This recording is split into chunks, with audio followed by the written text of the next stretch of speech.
Boa noite, nobre Cainita. É uma honra ter você em meus domínios. Eu sou Rodrigo Marajá e esse é o Alpha RPG. Então, galera, no vídeo de hoje a gente vai falar um pouquinho de como foi a terceira sessão de Hermannstad, Transylvania by Night. E a história começa, galera, com as mãos de Xerxes, o La Sombra, ficando negras.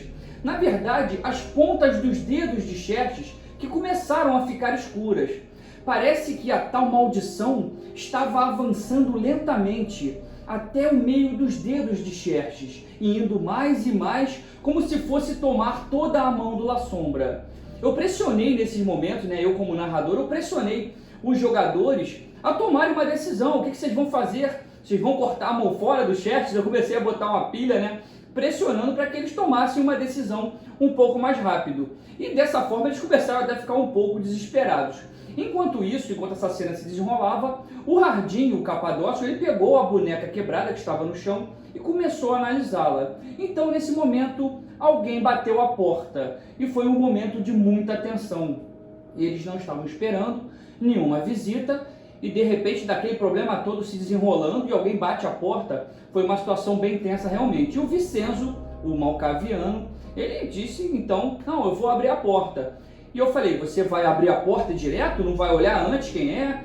Você vai abrir apenas uma fresta? Ou você vai abrir a porta toda? Eu pressionei o Vitor, que interpretava o Malkaviano, que ele tomasse uma decisão. Vem cá, vai abrir, não vai?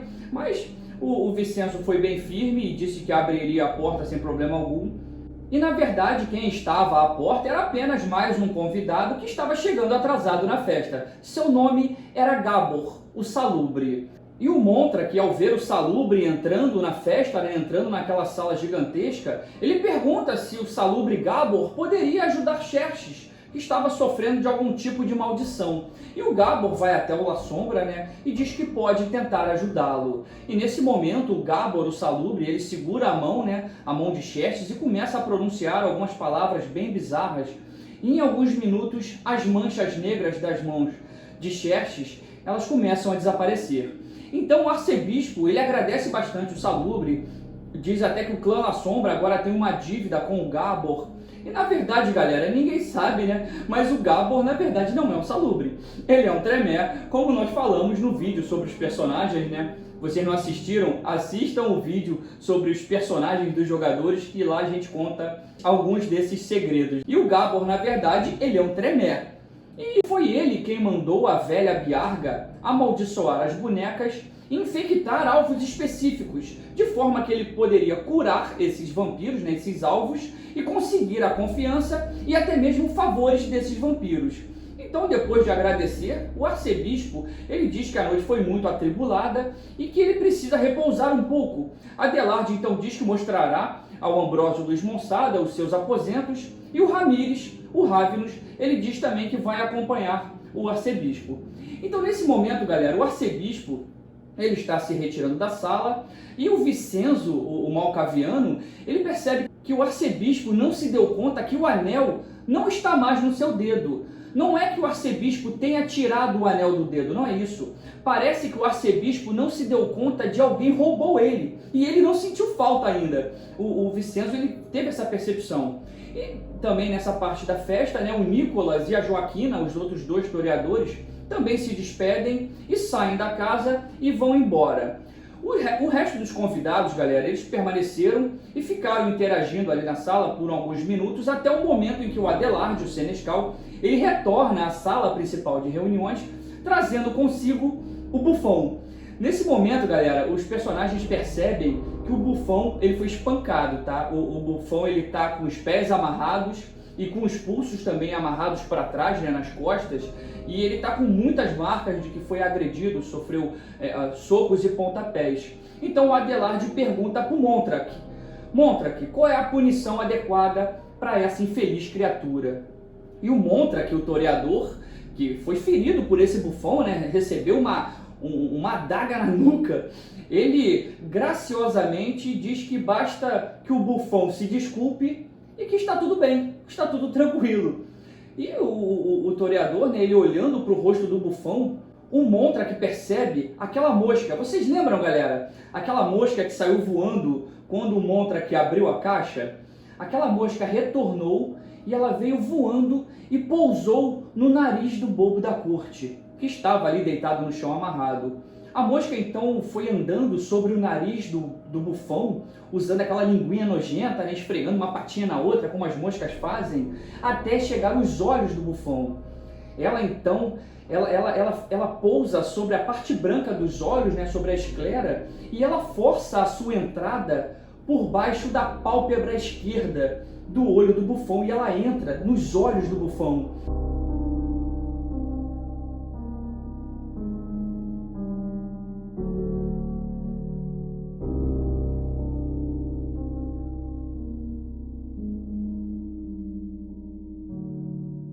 O Montrach vê aquela situação com muito espanto e com muito nojo e percebe que o bufão ele ficou paralisado, como se estivesse congelado, simplesmente com os olhos arregalados.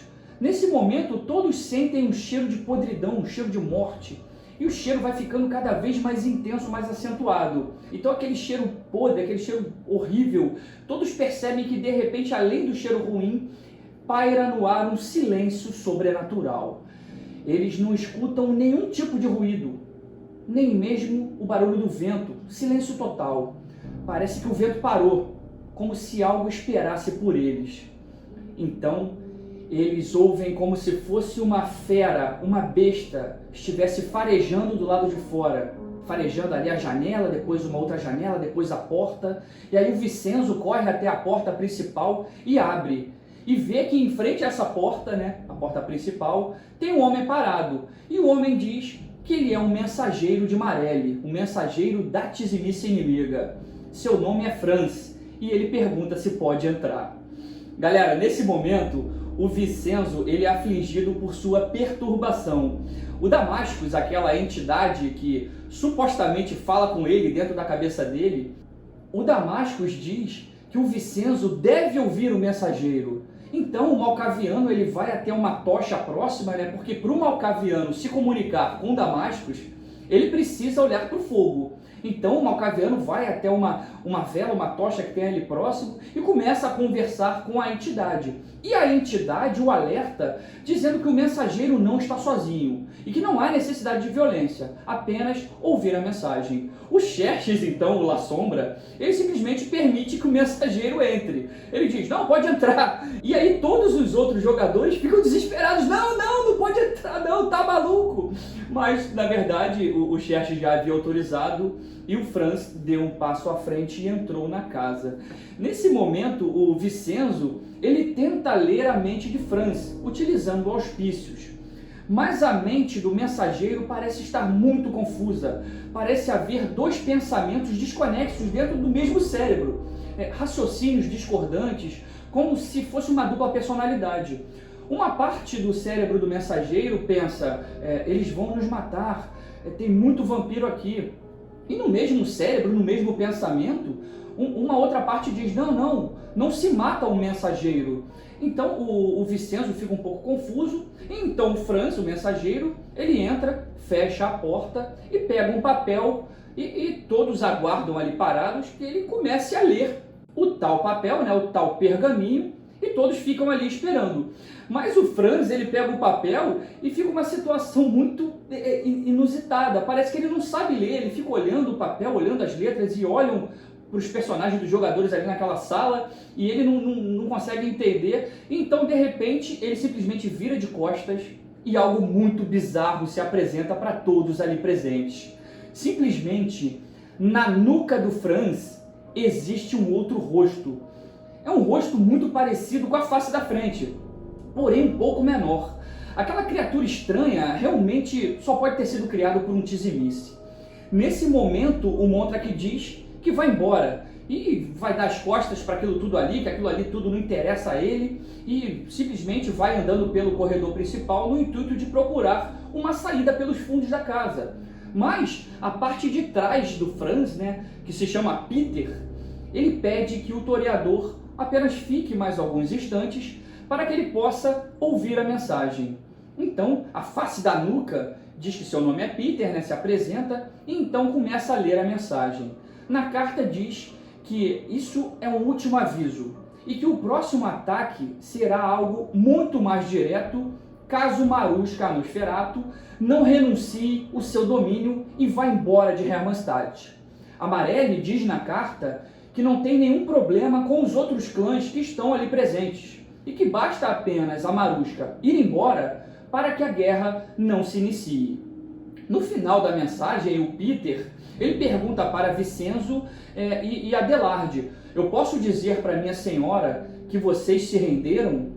O Vincenzo analisa e diz para o mensageiro: os La Sombras estão do nosso lado, os La Sombras apoiam a príncipe.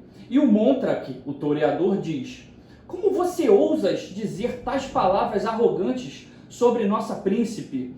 Então ficou aquele clima pesado, né? O Xerxes veio, usou dominação no mensageiro e ordenou que o mensageiro se ajoelhasse. Então o Mr. Bigfoot, ele vem, pega o Peter pelo pescoço e com muita brutalidade ele o empurra contra a porta na intenção de jogá-lo para fora. Mas o grande lacaio de Montrak se esqueceu que a porta ela abre para dentro. E na verdade então ele simplesmente porrou a cara do mensageiro contra a porta de madeira.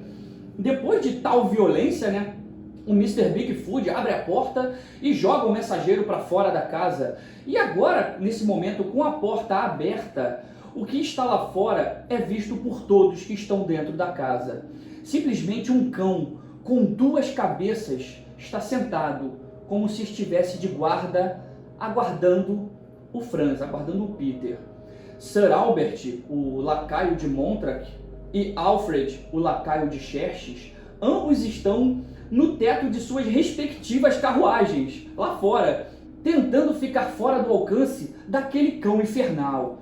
Nesse momento, o Bufão, ele dá uma mordida no calcanhar de Hardin. O Bufão estava ali no chão a todo momento, amarrado e paralisado, né, como se estivesse congelado, e ele dá um ataque, mordendo ali a parte de trás da perna do Hardin, do velho Capadócio, que grita de dor e por ter sido pego de surpresa. Então o Capadócio utiliza a disciplina Mortis 2, nível 2, Murchar, e atrofia a cabeça do Bufão, fazendo com que ela ficasse parecendo uma ameixa seca. O Hellhound, ao ver o mensageiro sendo tratado com violência, ele rosna, né, as duas cabeças do cachorro rosnam e partem para cima do Mr. Bigfoot. Nesse momento, eu como narrador rolei um dado para definir se o lacaio do toreador tentaria entrar correndo e fechar a porta ou se ele iria para cima do cão. E o dado decidiu que ele iria para cima daquele cão bizarro para proteger os cainitas que estavam dentro da casa, para que eles pudessem ficar seguros e a porta ser fechada. Mas o cão, ele vem correndo e salta, mordendo o ombro com uma das cabeças e o braço de Bigfoot com a outra cabeça. Montrak então grita para Adelarde buscar Marusca e o Senescal sai correndo para dentro da casa na intenção de tentar encontrá-la, de tentar chamá-la. Montrak, ao ver que seu lacaio está sendo atacado pelo aquele cão bizarro, ele utiliza então presença nível 2, né, olhar aterrorizante, na tentativa de salvá-lo, mas ele falha no teste, galera, ele falhou. Então ele acaba sinalizando para que Sir Albert, aquele outro lacaio que estava em cima da carruagem se protegendo, para que o Sir Albert faça algo. Então, nesse momento, o Salubre, o Gabor, a fim de auxiliar o Montrak, que estava ali fora, ele também sai da casa e usa uma de suas disciplinas. Ele joga para trás o seu capu, né? Ele abre os braços e o cão simplesmente solta o Mr. Bigfoot e cai no chão, se retorcendo e gritando e chorando. Nesse momento, o terceiro olho de Gabor, o terceiro olho falso, né? Ele, na verdade, ele se abre na testa de Gabor, mas apenas o Mr. Bigfoot pôde ver essa situação. De qualquer forma, o mensageiro, então, ele salta sobre o Salubre, sobre o Gabor, né? E derruba o Salubre no chão e começa a socá-lo, começa ali uma luta, e o cão que estava ali se retorcendo, né, pelo poder do Gabor, ele começa a se recuperar. Então mostra que ele vai até o Mr. Bigfoot, né, aquele grandão, e começa a arrastá-lo para dentro da casa e fecha a porta, antes que o cão conseguisse entrar junto com eles, né? Na verdade, o cão ele chegou a ficar até com uma cabeça para dentro, pela fresta, né, da porta, mas o Montrach ele conseguiu finalmente fechar a porta. Então o Xerxes, que é o La Sombra que estava lá dentro, na intenção de ajudar a segurar a porta ali, né, fazer uma barreira atrás da porta para que o cão não entrasse, infelizmente na hora do teste do Xerxes, ele tirou 2 erros críticos, galera. Então nesse momento eu narrei que o Xerxes ele veio correndo, esbarrou no velho Hardin, no Capadócios, que estava ali do lado, né, fazendo com que o que estava nas vestimentas do Hardin caísse no chão, né, a tal Bíblia, e 2 folhas de papel, que na verdade são os 2 pergaminhos que foram entregues pela velha Biarga, os 2 papéis caíssem ao chão. O Vicenzo, o Malcaviano, que também estava lá dentro, ao ver tais folhas no chão, né, ele tentou pegar as folhas. E o Hardin, que é o velho Capadócios, ele simplesmente bufou 5 pontos de sangue, tá? Para aumentar a sua destreza, né? Para ficar muito mais rápido. E correu, praticamente deu uma cambalhota e pegou as folhas antes do Malcaviano. Então, o Vicenzo, ele se abaixa e pega apenas a Bíblia Sagrada que estava no chão. O Xerxes, galera, o La Sombra, ele então consegue chegar até a porta, né? O Montrach, ele ajuda o Montrach a segurar a porta, e o Mr. Bigfoot, o lacaio, ele tá sangrando muito. Então, os personagens vendo aquele monte de sangue, né? Ele empapado de sangue, aquele grandão, gordão, lacaio forte, cheio de sangue, molhado em sangue, né? Eu peço um teste de autocontrole para cada um deles. E a ideia era verificar se eles iam entrar em frenesi, né, ou se eles simplesmente iriam resistir ao ver todo aquele sangue. Mas galera, na verdade, eles simplesmente falharam. Os 2, o Montrach e o Hardin. Os 2 falharam no teste de autocontrole. Então eles optaram por gastar um ponto de força de vontade para segurar, né, para resistir, segurarem as suas bestas ali temporariamente. O Montrach, ele opta por dar um pouco de seu sangue do pulso para que o lacaio se recupere mais rapidamente. Vicenzo ficou muito curioso com as 2 folhas que Hardin teve extrema preocupação de não deixar que ele pegasse. E ao ver o Capadócios ali salivando, se controlando ao ver o sangue do Mr. Bigfoot, o Malcaviano utiliza a demência nível 1, paixão do íncubo, para que o Capadócios, para que ele tenha muita dificuldade em se controlar na próxima vez que a besta tentasse sair, né? Então, assim galera, a intenção do Vicenzo, do Malcaviano, era fazer com que o Hardin soltasse as tais folhas para que ele pudesse pegá-las, né? Enquanto isso, galera, lá fora, o Salubre estava sendo atacado pelo cão de 2 cabeças e pelo mensageiro. Então o Xerxes decide ir ajudá-lo. O Xerxes então sai da casa e vai correndo para a briga, né? E quando ele chega perto do cão, ele com potência 2, ele dá um bico, ele dá um chute no cachorro. Galera, o chute foi tão forte que simplesmente a ponta do pé de Xerxes ficou presa entre as costelas do cachorro. E então ele percebe que uma carruagem vem vindo em alta velocidade na direção de todos que estavam ali naquela briga, naquela confusão.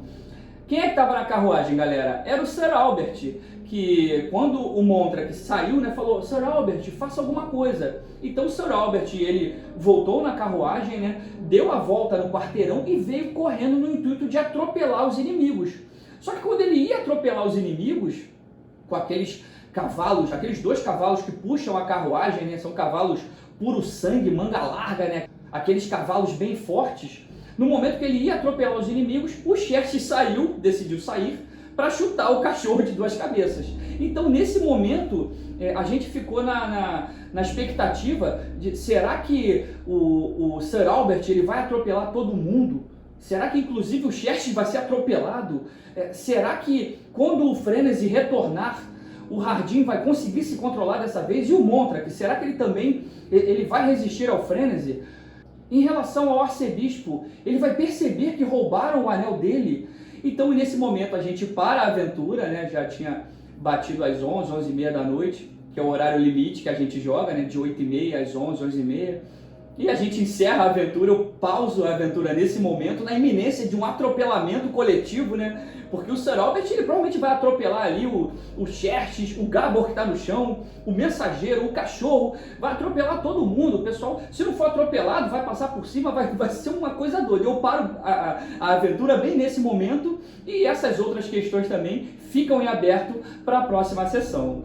Galera, a sessão 3 foi mais ou menos dessa forma. Eu espero que vocês estejam gostando desse tipo de vídeo, né? Que é um vídeo bem diferente. A gente não faz a stream para não deixar os jogadores pressionados, robotizados de certa forma. A gente não grava as sessões.